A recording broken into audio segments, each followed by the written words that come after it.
बूंदें 4 विभिन्न स्थानों पर गिरी थी। भगवान कच्छप यानी कि कूर्म अवतार लेते हैं। कहानी की शुरुआत होती है दुर्वासा मुनि जब इंद्र को श्राप देते हैं। समुद्र मंथन प्रारंभ होता है। समुद्र मंथन में सबसे पहली चीज जो निकली थी वो थी हलाहल यानी विष, जिसे धारण किया था भगवान शिव ने। और आखिरी में जो निकला था वो था अमृत कलश यानी कुंभ, जिसे स्वयं भगवान के अवतार धन्वंतरी लेकर आए थे। और इसके बीच में 14 विभिन्न प्रकार की चीजें उत्पन्न हुई थी समुद्र मंथन से।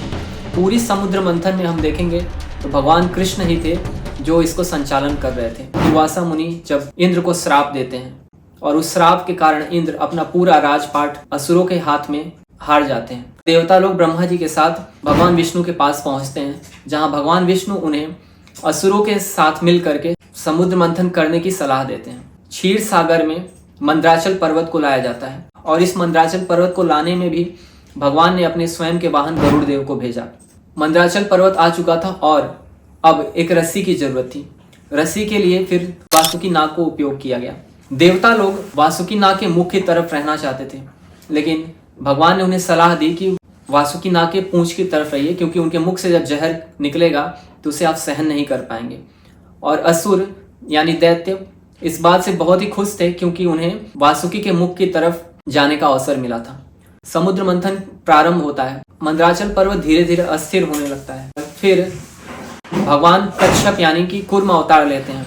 अपने पीठ पर पूरे मंदराचल पर्वत को टिका करके भगवान स्वयं मंदराचल पर्वत के सबसे ऊपरी सतह पर नारायण के रूप में विद्यमान होते हैं, ताकि पर्वत स्थिर रहे और समुद्र मंथन का कार्यक्रम चल सके।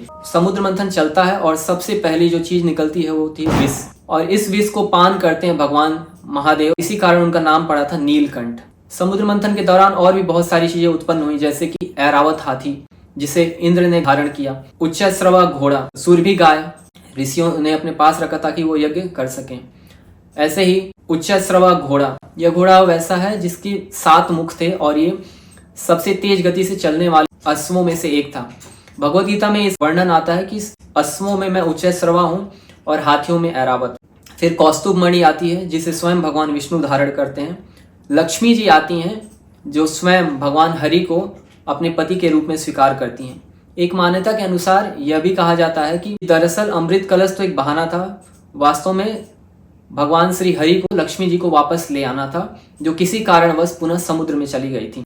लक्ष्मी जी के आने के बाद अंततः भगवान धन्वंतरी का अवतार होता है और वो अपने हाथ में अमृत कलश यानी कुंभ को लेकर के प्रकट होते हैं। जैसे ही भगवान धन्वंतरी अमृत कलश को अपने हाथ में लेकर प्रकट होते हैं, असुर उस कलश को छीन लेते हैं और इस तरह असुरों में और देवताओं में संग्राम मच जाता है। देवता लोग भगवान से प्रार्थना करते हैं कि कृपया हमारी सहायता करें, और भगवान फाइनली मोहिनी रूप का अवतार लेते हैं। मोहिनी रूप का अवतार लेकर के भगवान उस अमृत कलश को अपने हाथ में लेते हैं और दोनों देवता पक्ष और असुर पक्ष को एक पंक्ति में बैठ करके अमृत पान कराने का वचन देते हैं। इस संग्राम के दौरान जब देवताओं और असुरों में अमृत कलश को लेकर के लड़ाई चल रही थी, तो इसी दौरान मान्यता है कि अमृत की बूंदें 4 विभिन्न स्थानों पर गिरी थी, जहां पर आज कुंभ का आयोजन किया जाता है। जैसे कि गंगा नदी के तट पर हरिद्वार, गंगा यमुना और सरस्वती के तट पर प्रयागराज, शिप्रा नदी के तट पर स्थित उज्जैन और गोदावरी नदी के तट पर स्थित नासिक। इन 4 जगहों पर कुंभ का आयोजन होता है। कुंभ भी विभिन्न प्रकार के होते हैं, जैसे कि पूर्ण कुंभ, अर्ध कुंभ और महाकुंभ। ये जो कुंभ लगने वाला है 2025 में, वो 144 वर्षों बाद आ रहा है और इसे महाकुंभ कहा जाता है। महाकुंभ 12 प्रकार के पूर्ण कुंभ लगने के पश्चात आता है और इस कुंभ का ज्यादातर कनेक्शन होता है बृहस्पति राशि से। मोहिनी रूप में भगवान देवताओं और असुरों को अमृत पान कराने वाले थे, लेकिन गलती से राहु नाम का राक्षस देवताओं की पंक्ति में बैठ गया था। उसने भी इस अमृत का पान कर लिया और जैसे ही भगवान को यह जानकारी मिली, अपने सुदर्शन से उसका धड़ तुरंत अलग कर दिया। लेकिन उसके मुख में अमृत बूंद जाने से वह अमर हो चुका था और इसी कारण आज राहु और केतु के नाम से जाने जाते हैं। उसके सर के भाग को राहु और धड़ के भाग को केतु नाम से जाना जाता है।